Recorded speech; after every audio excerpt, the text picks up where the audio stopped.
Good morning, Big Brother fans. It is Monday, August 7th, and we are approaching the end of the first week, kind of, for all intents and purposes, of Big Brother 25, with the Power Veto meeting happening today, and then we'll just be ready for the vote on Thursday.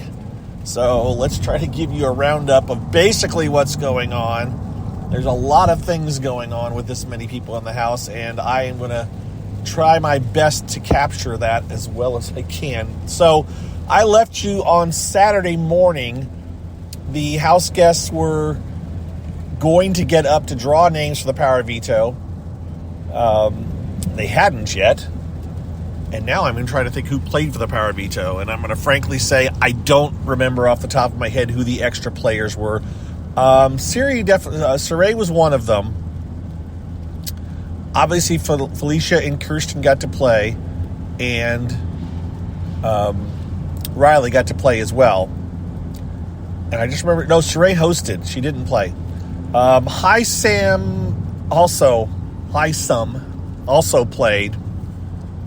That's because Hisam won. That's why I remember that. So in the end, Hisam won. I can't remember right now who the other two players were, but let's just concentrate on what I do know.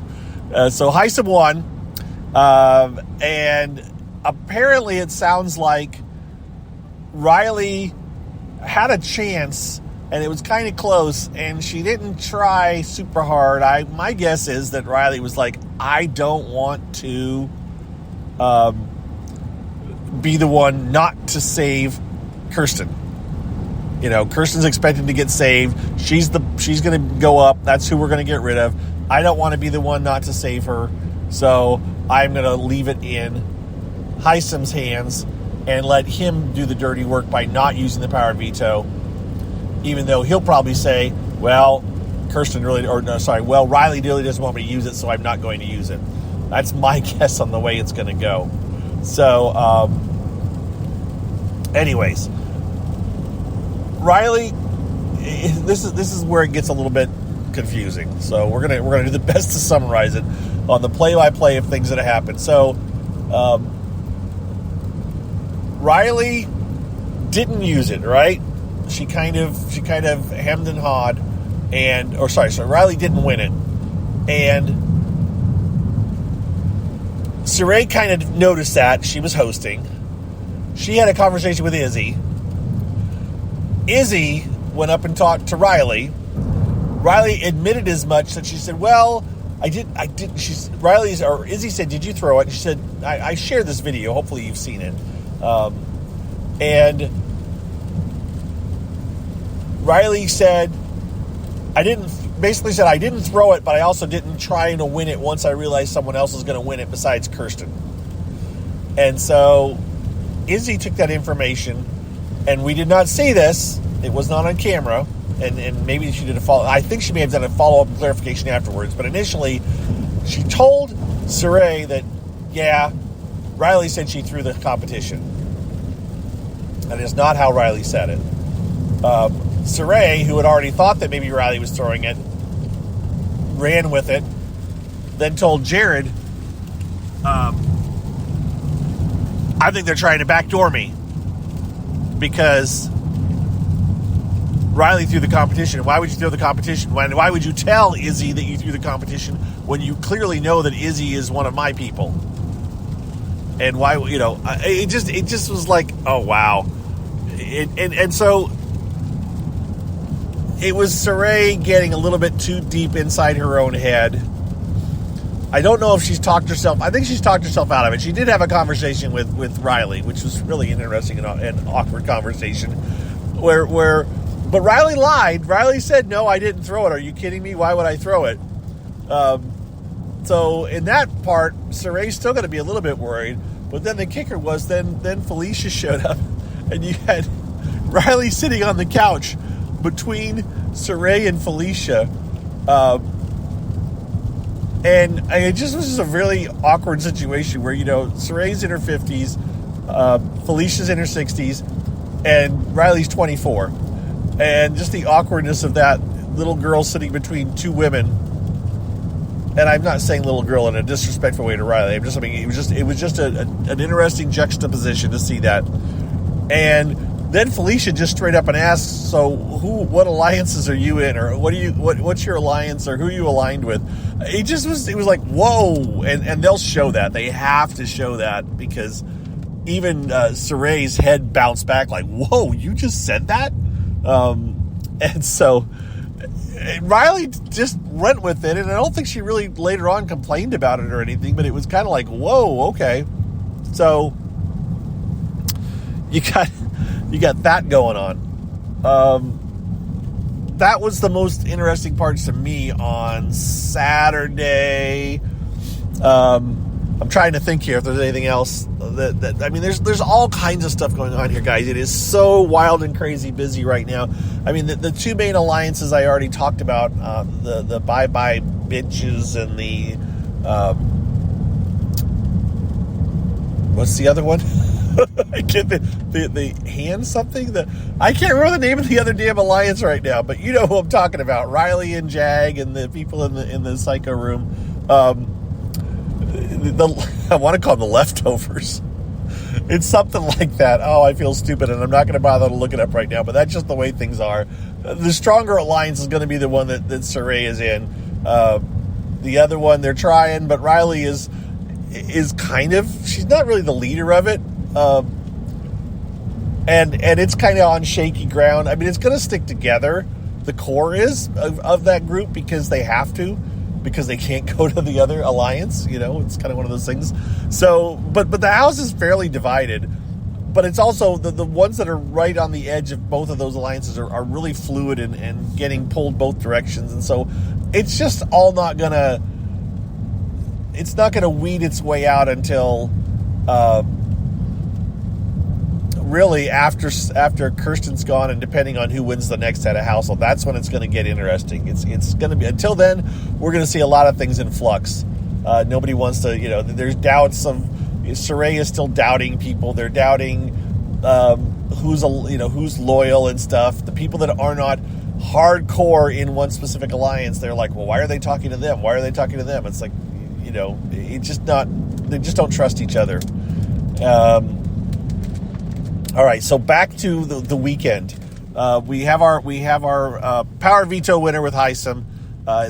He's not going to use it. I thought there was a chance that sometime this weekend there might be a decision we should keep Kirsten and get rid of Luke, because Luke is seen as very untrustworthy for reasons I don't know. He hasn't talked enough game, and so there's a lot of people that are like, don't trust Luke, and so.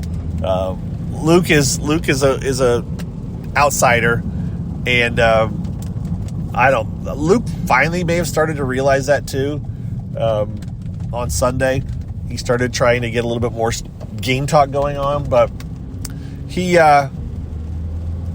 Anyways, I thought they might try to get Saray might try to get Luke out and and keep Kirsten, but she didn't.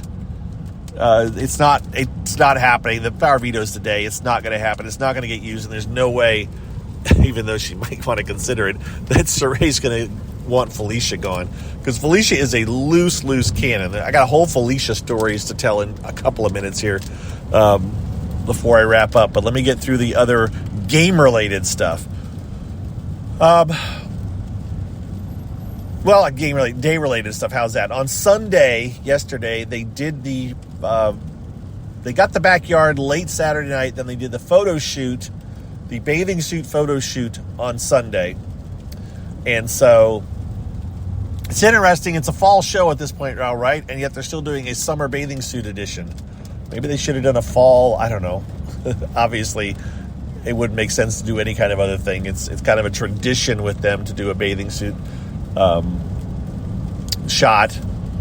And anyways, they did it. We didn't get to see it. It didn't take very long, and then they proceeded to spend most of the rest of the day outside in the backyard. They are hanging out there a lot. The outside loft has changed slightly. They moved the spiral staircase right into the corner, and the loft itself is actually just a long, narrow strip. Before, there was a actual kind of a a big square area directly over the washer and dryer and they got rid of that and moved it back. My guess is because you get some shadows, some lighting issues underneath that last year, and so they opened it up. So really the overhang is, I think it's close to what the regular overhang was. They basically are hanging out on a spot that used to be reserved for cameramen, because there's a gangway walk around the entire outside of the backyard, and so now a little one half of one side is available to the house guests to hang out. It's also just got like futons, like just low bedding on it. So when you sit down on it, because they also have some siding on the side of the rails, so you can't see through the rails to the upper level, you're basically hidden.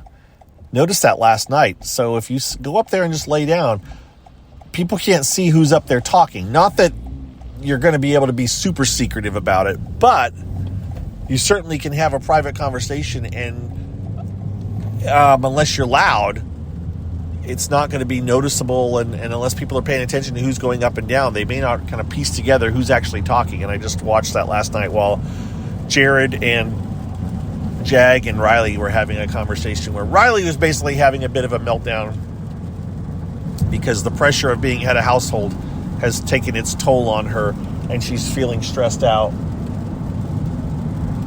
as does tend to happen. We also had Izzy last night breaking down and crying, saying she hasn't slept at all, so her mind is racing. She can't shut her mind down. Izzy is a loose cannon. Loose cannon.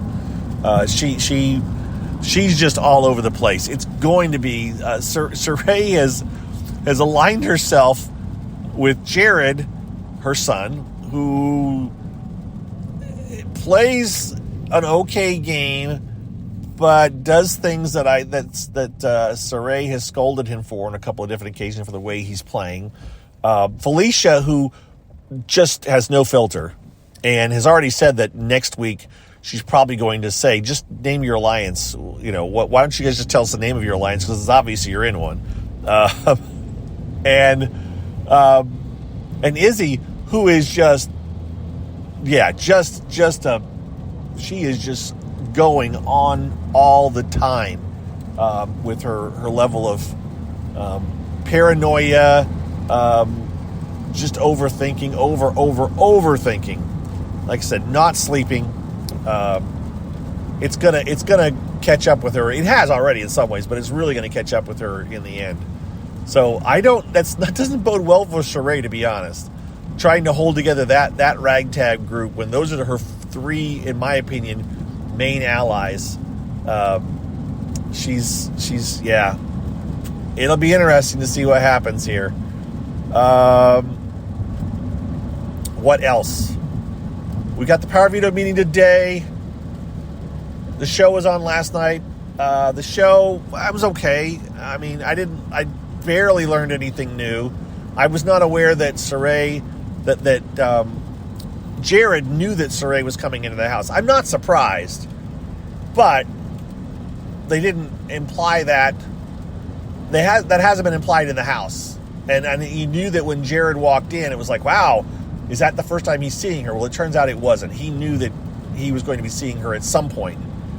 I was surprised on the TV show how quick Izzy ran over to Jared and pulled him aside. It was like blatantly obvious. He had to have been in super panic mode. I mean, that happened during the show. We saw it.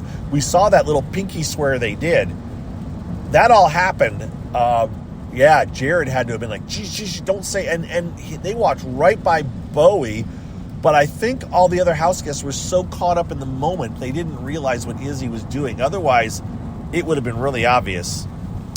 So, TV show otherwise, we saw them use that tube to get a message from the nether region. Such a stupid name. I don't know why they didn't go with netherworld. I don't get it. Is that really a negative thing? Is that a way of saying hell? I always thought of netherworld as just... I meant to look up netherworld and see if it just means hell, and so they didn't want to offend people by implying that people were going to hell and coming back from hell. Anyways, That's my only guess on that whole thing. They should have just gone with limbo, right? Or are they worried about limbo being? I don't know. That nether region is it's just been a nonstop joke. It was a nonstop joke by people that only watch the TV show. They were telling me, they were like, "Oh my God, what's that name? Nether region?" All right, I'm kind of all over the map now at this point. I'm trying to think if there's anything other major to talk about. Oh, Felicia. Besides having no filter, Felicia cannot control her microphone. Felicia has lost her microphone 3 times in the toilet. It's probably her mic pack.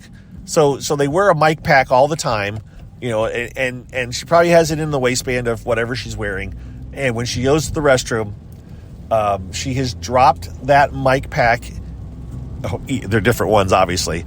3 different times in the toilet. Actually, probably more than that, but 3 different times it's caused the microphone to fail. Okay? And then that happened. It happened twice.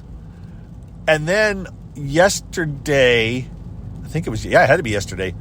No, it was Saturday night. Saturday night, as soon as I get in the backyard, she tripped and fell into the hot tub. And there's a video of it. They should show it, unless it was really bad looking. We didn't see it. We only heard it on her microphone, which obviously stopped working.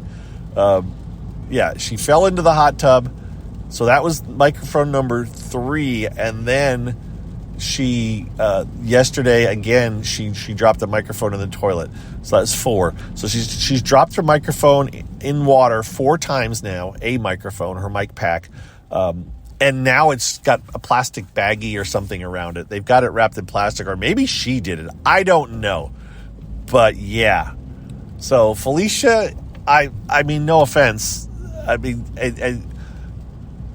but yeah, she's been entertaining for sure. I don't think she's good for Sheree's game. And I think sooner or later, bad things are going to happen.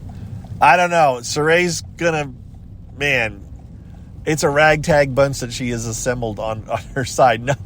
The other side's maybe not going to be, very good, but they also fall in a new alliance on top of the bye-bye bees called the professors. I can't remember who's in the professors now, but the theory was it was older people, the older folks. So I think it's glommed on top of it's an alliance on top of an alliance. But yeah, whatever. We'll figure this out later, guys. The whole point is Kirsten's going on Thursday, and we'll see what other fun stuff happens in the next couple of days.